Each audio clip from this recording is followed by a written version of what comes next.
Sahabat Intelligence, tahukah Anda bahwa hasil survei nasional literasi keuangan yang dilakukan Otoritas Jasa Keuangan pada tahun 2019 menunjukkan indeks literasi keuangan di Indonesia baru mencapai 38,03% dan indeks inklusi keuangan 76,19%.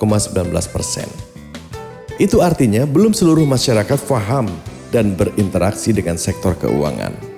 Padahal transaksi keuangan sudah semakin mudah dengan adanya kemajuan teknologi yang dikenal sebagai fintech. Melalui fintech terjadi perubahan signifikan dalam transaksi keuangan, termasuk tata cara jual beli saham.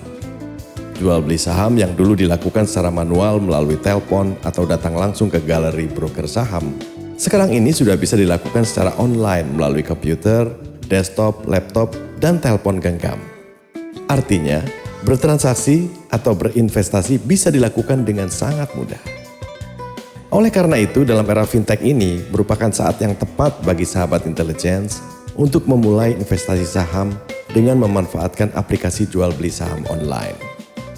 Fakta sejarah juga memperlihatkan saham merupakan salah satu investasi terbaik. Saham menjadi mesin yang mampu menumbuh kembangkan uang secara efektif serta optimal dalam jangka panjang. Ya betul, saham adalah wealth accumulation engine.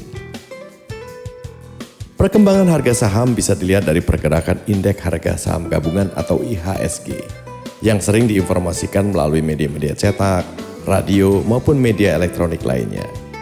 Jika indeks harga saham naik, artinya secara rata-rata harga saham di pasar saham mengalami kenaikan. Begitu pula sebaliknya. Tahukah Anda, berapakah indeks harga saham gabungan Bursa Efek Indonesia di akhir tahun 2000?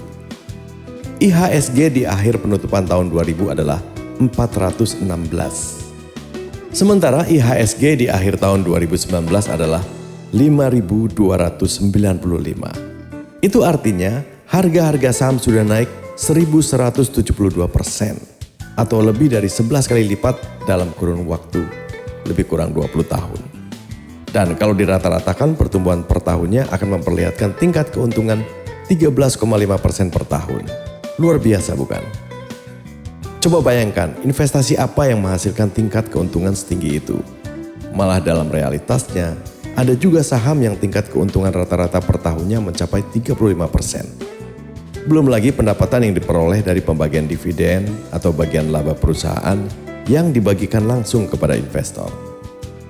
Keunggulan lain dari saham adalah kemudahan akses dalam melakukan investasi dan akses informasi.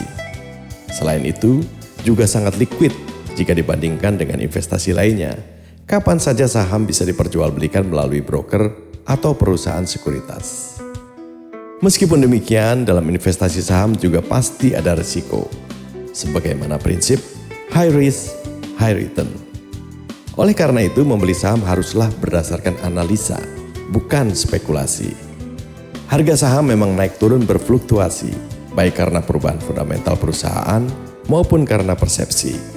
Sebab, memang seperti itulah nature dari investasi saham.